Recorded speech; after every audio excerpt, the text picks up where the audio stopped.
Líderes de partidos da base governista se reuniram hoje com o presidente do Senado, Rodrigo Pacheco, para tentar encaminhar uma investigação sobre a política monetária do Banco Central.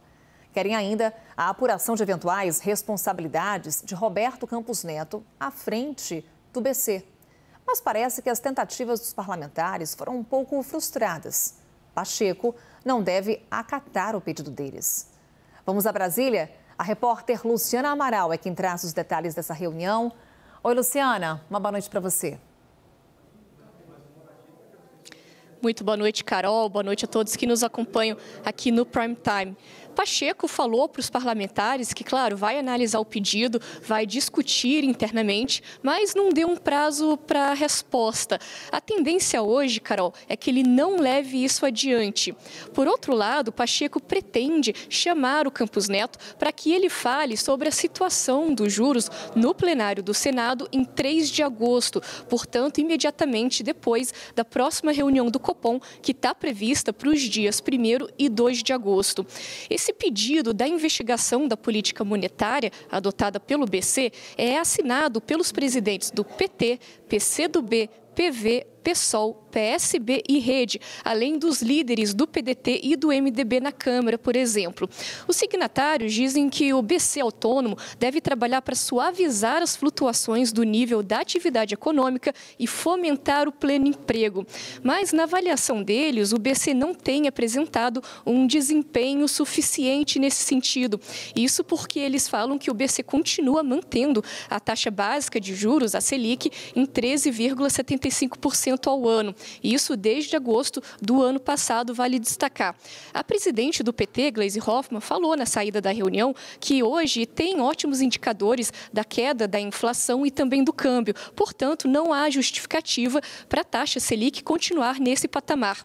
Ela e os outros parlamentares da petição querem explicações técnicas e demonstrações sobre a impessoalidade e eficiência da política monetária adotada pelo Banco Central. São questões, portanto, que o Campos Neto deve falar, então, quando ele vier realmente aqui ao Senado Federal.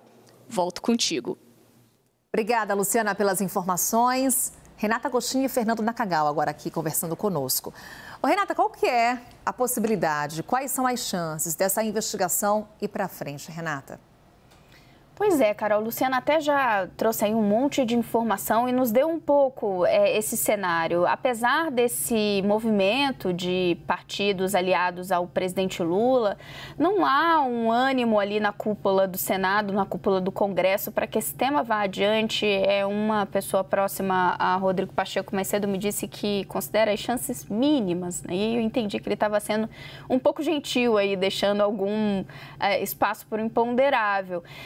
O que a gente tem de muito concreto com esse movimento é que o sinal que foi dado pelo presidente Lula para que essa pressão em relação ao Banco Central e a Campos Neto continuasse bastante viva, ele segue sendo ouvido pelos seus aliados que estão se movimentando no Congresso para que essa mensagem chegue ao Banco Central até que, de fato, a gente veja um início de um novo ciclo de queda de juros.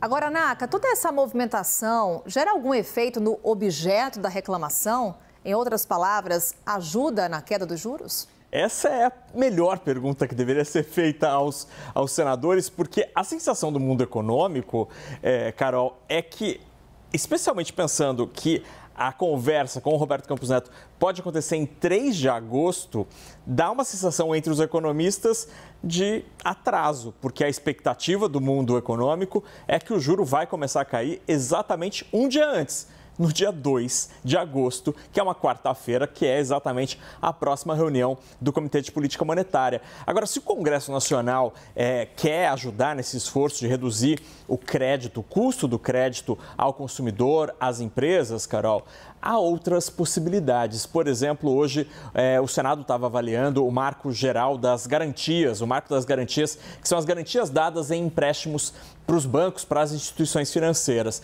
Hoje, para um banco, é muito difícil resgatar um bem, um carro ou uma moto, uma geladeira, quando o cliente dá o calote. Se as empresas tiverem mais garantia de que podem pegar esse bem de volta, provavelmente o juro cairia. Este tipo de iniciativa poderia ajudar muito mais do que ficar colocando o presidente do Banco Central numa situação ali que pode ser um pouco desconfortável, com várias perguntas ali. Agora, tem outra questão que é importante, Carol. Existe uma regra no Banco Central que é o chamado período de silêncio. Nesta regra, está previsto que uma semana antes do Copom e até a terça-feira seguinte ao Copom, o presidente do Banco Central e os diretores não podem falar nada em público. Portanto, neste dia, Roberto Campos Neto, se estiver lá no Congresso Nacional, não vai poder responder nada. Obrigada, Fernando Nakagawa e Renata Agostini. Uma boa noite, Renata, para você. Naka ainda volta.